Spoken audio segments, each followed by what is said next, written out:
little far here, but yeah, no, 100% agreed. But let's go to the next game, so we're not rambling too much here. Yes, sir. Um, Next game though, this is a tough one. Good Very, battle here with Cincinnati Bengals going into the Tennessee Titans. Both very teams tough. banged up.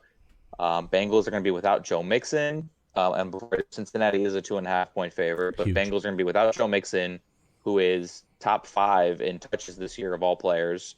Interesting. That's huge for them. And then, they might get Jamar Chase back. And if he does come back, he'll obviously be on a snap count because I don't think this is a game that warranties risking him going crazy because you do have other big deep guys. And then the Titans are known to give up yardage. So it's not like something you need. You don't need that prolific pass catcher to win you the game. You just have to not turn the ball over because that's where the Titans are good, right?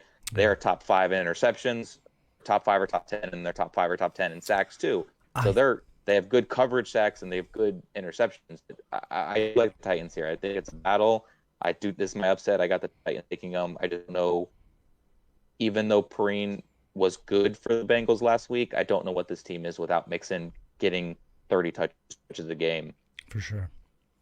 And we've been saying with you. I gotta disagree with you because I do know what this team is without Chase, and it's been 7th in the league in passing, and they were 4th previous to Chase. And I do know what the Titans have been, and that's 31st in passing yards allowed over the last 3 games.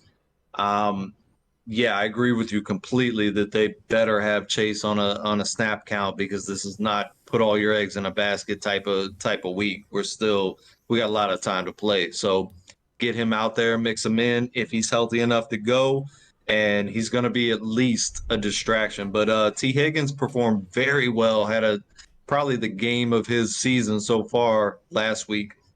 So the options are still there, and Burrow is still doing his thing. I like the Bengals here. I think they cover the 2.5. I don't think that that's going to be an issue. And the Bengals have been decent enough, middle of the pack against the run, 112, giving up on the season so far. And they were successful against Henry in the divisional round, in the playoffs when these two teams met before.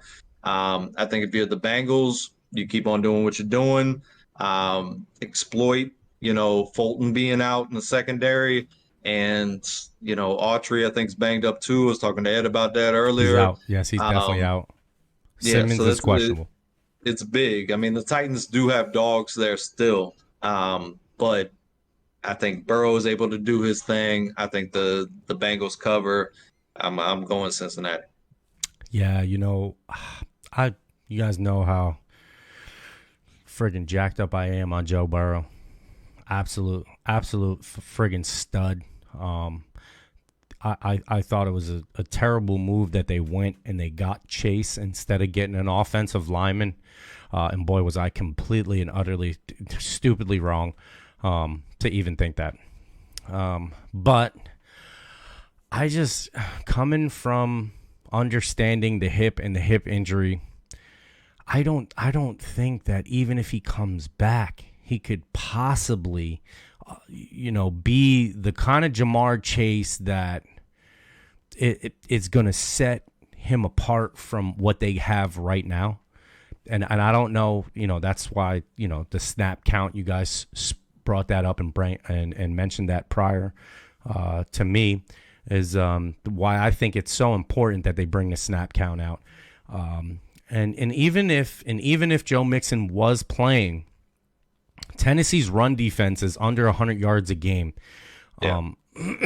And the Bengals are still letting up over 117 yards a game, which is telling me one thing, that you're going to have a tough time stopping Henry regardless. Now, on the flip side of that, obviously we spoke about Simmons, Autry, and Fulton being out. Those are kind of really big, Those are big situations, but it's also a big deal that this is Jamar Chase's first game back from this hip situation. And you go back, you look at the hip situation historically with Bo Jackson in a time where, fixing and doing surgery wasn't quite where it is today, like with Odell Beckham, and how Odell Beckham came back from all his hip issues, that when he was leaving the New York Giants and going to the Cleveland Browns, he had walking in the building a hip situation, and it hindered him for a while, and maybe that's why the continuity wasn't there in Cleveland. Who knows what the story was on why he didn't do what he did in Cleveland. But let the record show that the hip injury is a serious issue, especially when you're a wide receiver. I wouldn't put too much faith in Jamar coming back and having a massive game. And if he did, then that was, solid on Cincinnati for letting him stay out as long as they did to make sure that he really was good when he came back. But I'm not taking that chance. This is going to be a very physical game.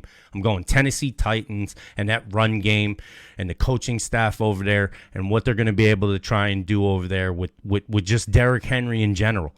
He threw a pass for a touchdown a game ago. Maybe we'll see some more of that. Who knows what we're going to see? But I know we're going to see a physical game out of the Tennessee Titans, and it's going to be tough for the Bengals to stop Derrick Henry for rushing over 150 yards this game when they're already letting up 117. And I potentially see it even being more. We'll see what happens in this game. This is going to be a hell of a game because I would argue both teams want to win this. We're going into turnovers are going to be big in this one.